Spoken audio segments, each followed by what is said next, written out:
चलिए गैस, काले चना के हम पकौड़ी बना रहे हैं। तो काला चना हम भिगो लिए थे, हल्का से पानी डाल के अदरक लहसुन मिर्चा हरा धनिया जीरा स्वाद अनुसार नमक हल्दी पाउडर डाल के देखिए हम पकौड़ी बना ले रहे हैं। तो ये पकौड़ी खाने में बहुत कुरकुरा लगता है। तो देखिए इतना हमारा बन गया है।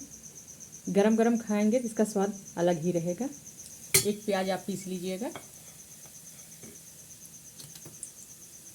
तो देखिए हमारा पकौड़ी बनके तैयार हो रहा है। बारिश के मौसम में गरम गरम पकौड़ी।